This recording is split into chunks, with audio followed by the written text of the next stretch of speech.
Welcome to PsychWSigmund, the podcast, where we delve into the lives and works of influential minds who have shaped our understanding of human psychology. Today, we're going to explore the fascinating life and contributions of Thomas Hobbes, a 17th century philosopher who laid the groundwork for modern political philosophy and had a profound impact on the development of psychological thought. This is precisely the question that Thomas Hobbes sought to answer through his work. Born in 1588 in Malmesbury, England, Hobbes was a true Renaissance man, a philosopher, scientist, and scholar who was fascinated by human nature and behavior. Growing up, Hobbes was exposed to the tumultuous world of 17th century England, marked by civil war, political upheaval, and social change. His father, a vicar, abandoned his family when Thomas was just a boy, leaving him to be raised by his uncle.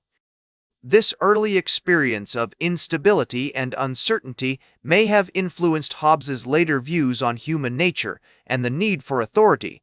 Hobbes's education took him to Oxford University, where he studied classics and philosophy. However, it was his time as a tutor to the Cavendish family that truly shaped his intellectual pursuits.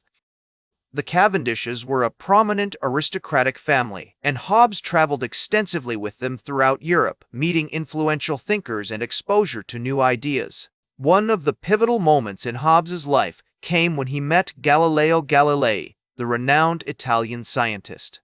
This encounter sparked Hobbes's interest in science and mathematics, which would later inform his philosophical views on human behavior. He also became acquainted with the works of ancient Greek philosophers, such as Aristotle and Plato, whose ideas on human nature and politics deeply influenced his own thought. His most famous work, Leviathan, published in 1651, is a comprehensive treatise on politics, philosophy, and human nature. In it, Hobbes presents his seminal idea of the social contract, which posits that individuals voluntarily surrender some of their natural rights to a central authority in exchange for protection and stability. Hobbes's vision of human nature was starkly pessimistic. He believed that, left to their own devices, humans would descend into chaos and violence, driven by their innate desires for power, security, and self-preservation. This state of nature, as he called it, is characterized by a war of all against all, where life is solitary, poor, nasty, brutish, and short. To escape this bleak scenario, Hobbes argued that humans must submit to a strong central authority, which he termed the Leviathan. This entity would maintain order, protect citizens from harm, and provide a framework for cooperation and social cohesion. While this idea may seem authoritarian or even totalitarian to modern ears, it's essential to consider the historical context in which Hobbes was writing. Hobbes's work has had a lasting impact on psychology, particularly in the areas of social psychology and political philosophy. His ideas on the social contract have influenced thinkers such as John Locke, Jean-Jacques Rousseau, and Immanuel Kant, shaping modern conceptions of governance, morality, and human rights. In terms of research and legacy, Hobbes's work has been both praised and criticized by scholars across various fields.